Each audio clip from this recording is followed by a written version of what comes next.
This is why you should never spy on your neighbors. You'll never know what you might find.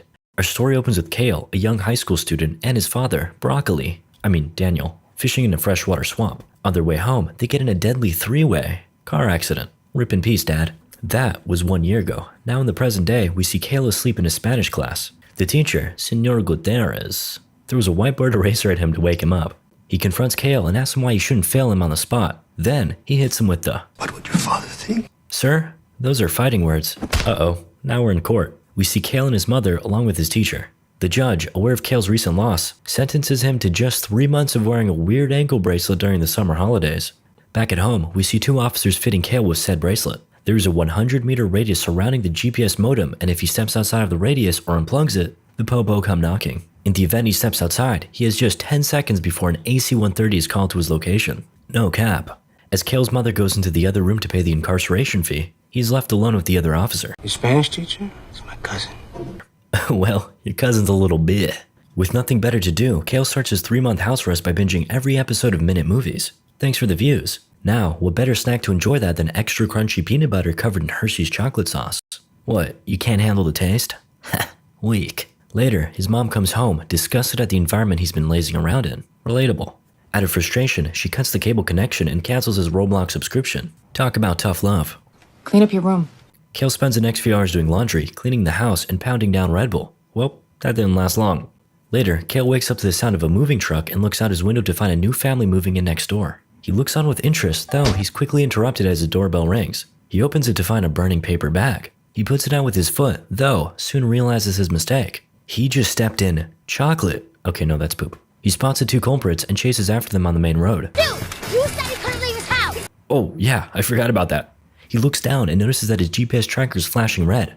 Uh-oh. He sprints back to his house, though he's a second too late. The cops pull up shortly after. As he lays on the ground, handcuffed, he notices Ashley. Boy, I'd much rather see her in handcuffs than me.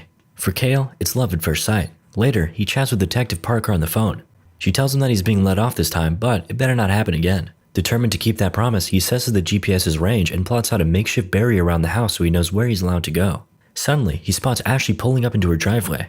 But because he's a beta male, he ducks down under the bushes before rushing inside to avoid being seen. Come on, Kale. Don't you know girls love confidence? Just be yourself, bro. Afterwards, he heads upstairs to have a peek at Ashley through the window. Dude, not cool. Although, with the lack of internet and TV, I understand. A few days later, Ronnie, his best friend, knocks on the door. They haven't seen each other in ages, so Kale gives him a warm welcome. As they make their way up the stairs, Kale explains what he's been doing the last few days to satisfy his boredom. He hands Ronnie a pair of binoculars and reveals that he's been spying on his neighbors. He shows that one of them, Mr. Pilch, is engaging in extracurricular activities with his maid while his wife is at the country club. Damn, this shit better than reality TV. I'm not a stalker. These are just simple observations. Understandable. Enjoy your viewing.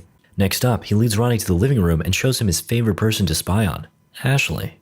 Later that day, Kale can be seen doing a little reach around.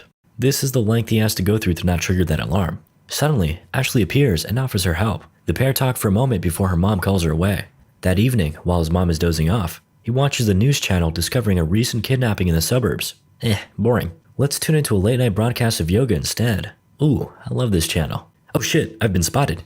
He ducks down before realizing that it's much too dark for her to see him. Back to the Ashley show. Her dad barges into her room and shouts at her before slamming the door closed. Rude. After she goes to bed, he sees that one of his neighbors, Mr. Turner, arrives home suspiciously late. As the neighbor gets back in his car and leaves, Kale notices that it's the same as the kidnapper's car described on the news. A Mustang with a dent on the front bumper. Sus. The next day, Kale decides to further investigate his suspicious neighbor. He hides behind his fence just within the radius of the GPS modem. Suddenly, his neighbor spots him and approaches the fence. "What are you doing?" Kale is relieved to learn that the neighbor was simply getting confrontational with a rabbit. "I caught you." Oof, close one. Later that day, Ronnie is back at Kale's house. They talk about the recent events. Bro, I'm pretty sure my neighbor is a kidnapper. Oh, cool. Anyway, let's look at Ashley. Going for another swim, I see. We're going swimming. Kale hands the binoculars to Ronnie, who leans in a little too far. Oh, God. The 2 boys drop to the ground, fearing that she heard the bang. Kale peeks out the window again, and he and Ashley make eye contact. Moments later, the doorbell rings, and the 2 boys stumble on their way down the stairs. After they muster up their courage, they open the door, revealing Ashley. What took you so long? A suspicious Ashley makes her way up to Kale's bedroom, before grabbing his binoculars. Have you been spying on me? What? No, of course not. Awkward. Fortunately, they clutch by convincing her that they're only spying on Mr. Turner. The potential Cold-blooded killer from Texas. Right. They mention his car's description, but when Ashley has a look, she finds that the fender is fine. Bro, what the heck are you doing? Later that night, the three teens set themselves up for a stakeout. Ronnie gets a bunch of snooping equipment from his uncle, and they proceed with a night of sussy spying. After a few hours of mindlessly watching on, they finally spot Mr. Turner pulling up. But he has a completely new whip. He opens the door of his car and leads his new friend inside. Suddenly, he pulls out a sharp knife and prepares to hit it from behind. The two teens look on with horror, but before he penetrates, he ends up cutting off the price tag from her new dress instead. Oh, he's a sugar daddy. That's only slightly less worse than a kidnapper. Well, so much for that murder mystery. The group ends up calling it a night and Kale walks Ashley back home. Well, as far as he can. Guess this is as far as you go. The pair share a romantic moment before Kale heads back. After returning to his room, he immediately starts spying on Mr. Turner again. My boy's addicted. This time, upon looking through the camera, he sees the woman running to escape the house. He begins recording the incident, but this dummy leaves the flash on. Filled with fear, he drops to the ground and holds the camera above his head to see what's going on. He can't see anything, so he stands back up and looks through the binoculars. Uh-oh, I'm screwed. Then, Kale's phone rings and he crawls across the floor to pick it up. It's Ronnie. Kale frantically explains the situation, but as he's doing so, he looks out and sees the girl getting back into her car and driving off. I'm sure this is normal, Kale. Every guy has a story about that one girl who got away. The next morning, and as he's making breakfast, Kale grabs his knife and questions his neighbor. What are you doing in my house? But then, Kale's mother enters the room holding grocery bags and explaining that she ran into Mr. Turner, aka Robert, at the store on her way out. He offered to change her flat tire, if you know what I mean. No, just kidding, he actually helped her with that. Anyway, his mom remembers that she left the milk in her car, so she heads back to get it, leaving Robert and Kale alone in the kitchen. Things get tense as Robert notices Kale's GPS tracker and questions what he did. After Kale reveals that he bunked his teacher, Robert empathizes, citing his time in high school. There are plenty of teachers I wanted to just kill. Way to be subtle. A few moments later, Kale's mom returns with the milk, unlike my dad. Then, Robert makes an offer. Want to go out to dinner sometime? No! Later that evening, Ashley hosts a party at her house while her parents are away. Naturally, Kale gets back to his spying ways. After a few minutes of peeping, he spots another boy hugging and flirting with Ashley. Oh no. In retaliation, Kale decides to blast loud music from his rooftop to disrupt the party. Though, Ashley ends up jumping through his window to unplug the music. She even threatens to throw away his iPod, but then he admits to having been spying on her since she moved in. He tells her about all the small details of her personality that he's noticed. And, somehow, Ashley's totally into this and they kiss. It's either the creepiest or the sweetest thing I've ever heard. Remember boys, sweet if you're cute, creepy if you're not. Unbeknownst to them, and right next door, Robert's window has just been covered in blood. A few moments later, they hear loud thuds from outside their window. They look out and see the notorious neighbor dragging a bloodied bag down his stairs. The next day, they decide to investigate. Ronnie is tasked with breaking into his car to see what was in the bag.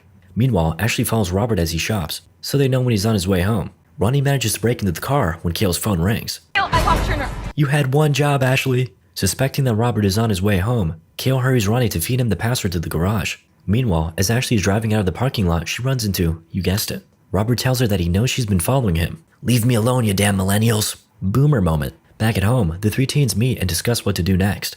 Ashley tells them all to drop it, believing that they've taken things too far. Before the conversation can continue, she's once again called away by her mother. Apparently, it's her parents' anniversary. Look at you still having two parents, Ashley. Straight flexing on my boy Kale. Later at night, a determined Kale continues his investigation. He manages to find the blueprints for Robert's house and begins analyzing them. He develops a portable camera system that streams to his TV. As he's wrapping up, Who is it? I dropped my phone in his car. bruh. Kale agrees to help Ronnie get his phone, but first, he needs him to break into Robert's garage with camera in hand. Okay. In the garage, Ronnie manages to find his phone, but Kale wants that bag. Same. Ronnie spots the bag in the corner of the room, exclaiming that it smells horrible. Ugh, I can see hairs in it. Don't take that out of context. Suddenly, the garage door begins to close. A panicked Ronnie runs into the house. Uh-oh, SPAGHETTIOS. In an effort to save his friend, Kale arms himself with a bat and runs over. Meanwhile, ankle bracelet go brr. Damn, they're fast. Listen, my friend is in this creep's house and there's a body. You lying, boy. Kale pleads with them to check his garage. They oblige. Upon inspecting the blue bag, they find a dead deer that Robert had hit with his car. I mean, technically that's still murder, right?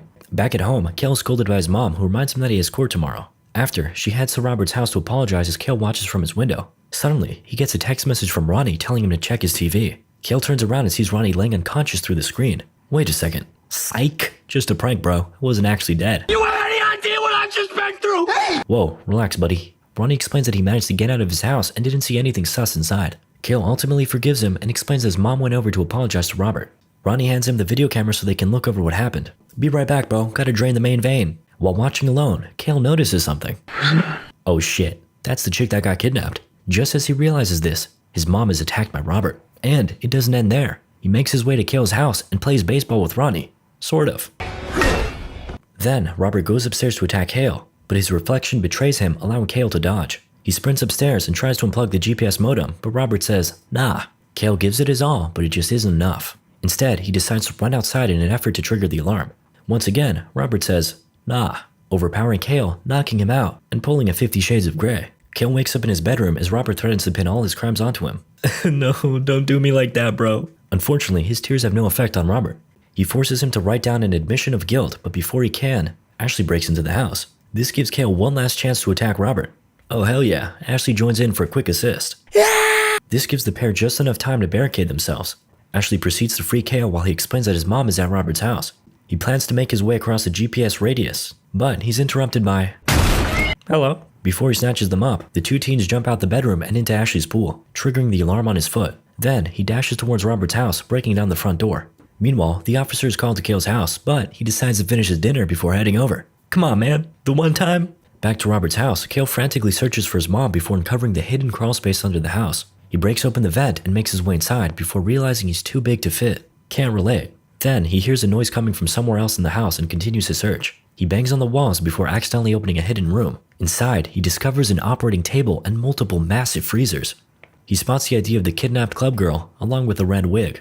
He pushes aside the cupboard, revealing another hidden room. How much could one man have to hide? In this moment, the officer arrives and hears noises from within Robert's house. He enters to investigate, only to be attacked and iced by Robert. Bummer. Back to Kale, he falls through the ground of the hidden room and into a pit of muddy water. He gets real cozy with all of Robert's previous victims. Terrified, he makes his way out. Then, he finds his mom, who also got the 50 Shades of Grey treatment.